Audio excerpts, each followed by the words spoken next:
Let's now look at Rule 11 UA2 and Section 56 to 7V, which are interrelated. So, Rule 11 UA2 is for the valuation of unquoted shares. It is applicable in case of issue of fresh equity shares. So please remember, Rule 11 UA1CB is applicable in case of transfer of unquoted shares. Transfer of unquoted shares. Against that, Rule 11 UA2 is applicable when there is a issuance of fresh equity shares. Fresh equity shares.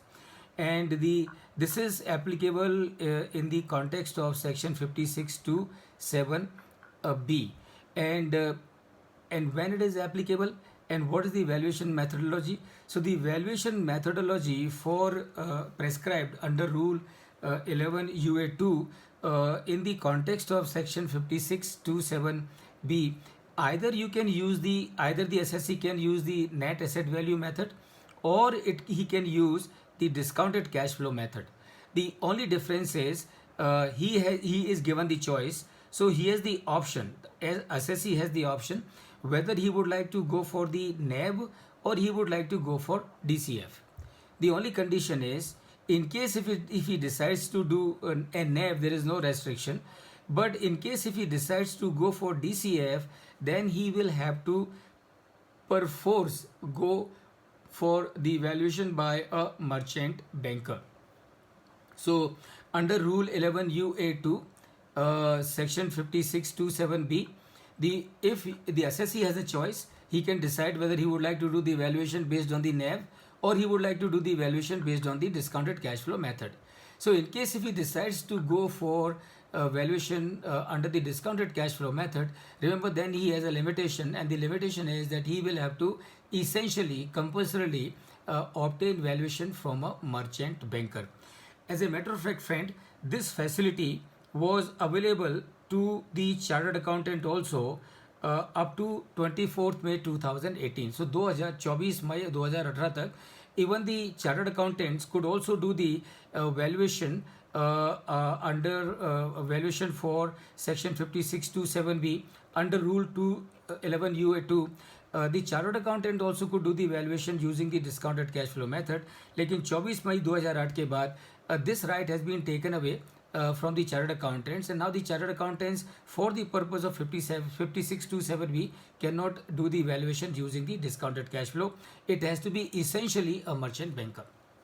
Now friends, let me tell you what is the gist of this 56 to 7b, and I'm sure once you understand that, it would be very easy for you to comprehend as to why the income tax has provided this provision.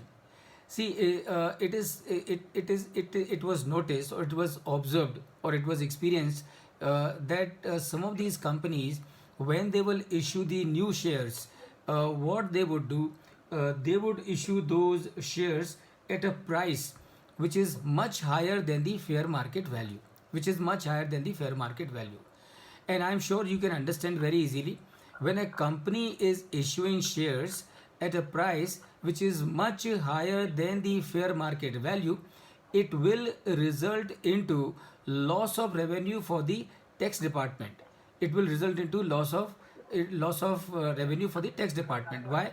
Because when the company is issuing the shares at a price much higher than the fair market value, when they will sell these shares in future sometime, the capital gain that would be realized is going to be far less than what it should have been. And that means the capital gain tax that the tax department would get is going to be substantially reduced. Now, to curb this activity, the tax department has got this provision under section 56 to 7b. Now, that means what? That means if a company is issuing fresh equity shares and they are being issued at a price higher than the fair market value, then the excess of the issue price over the fair market value is going to be taxed in the hands of the company, issuing company, as a deemed income, as a deemed income. So this is the gist behind Rule 11UA2 and Section 5627B.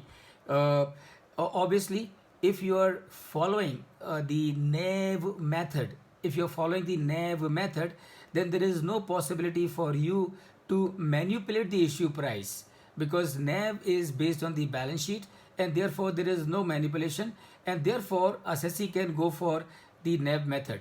But if you want to use the discounted cash flow, which many of the companies, and I'm sure we are aware so many companies which come out, so many fintech companies or new economy companies or the startups, when they raise money, they raise money at a very high premium, and many times those high premiums may be substantially higher than the fair market value, and the department would not like to lose on that account, and that is why they have this provision. So who can do the valuation as per Rule 11 UA2 or and the Section 5627B? If you are following the NAV as the method for the purpose of valuation, a chartered accountant can do, or income tax registered valuer can also do. Income tax registered valuer for the purpose of share securities and debenture, he can do the valuation. So but if you are using the discounted cash flow, then you have to compulsorily and essentially use the merchant banker only. Now the question can come to your mind as to why this right has been taken away from the chartered accountants. That's a big question. Perhaps it may happen, maybe some of the reports that must have been submitted by the chartered accountants, the income tax department may have found the actual position far more at variance than what it was given to them, and that is why perhaps they thought, let us have a more trust in the merchant banker, and that is how the merchant bankers are only allowed to do the valuation using the discounted cash flow method. And please remember, when is Rule 11UA2 applicable? It is applicable when there is a fresh issue of shares, fresh issue of equity shares by a company. So in case if anyone has a question, please go ahead. I would be happy to take your question. Otherwise, we will go to the next topic. Open to all of you.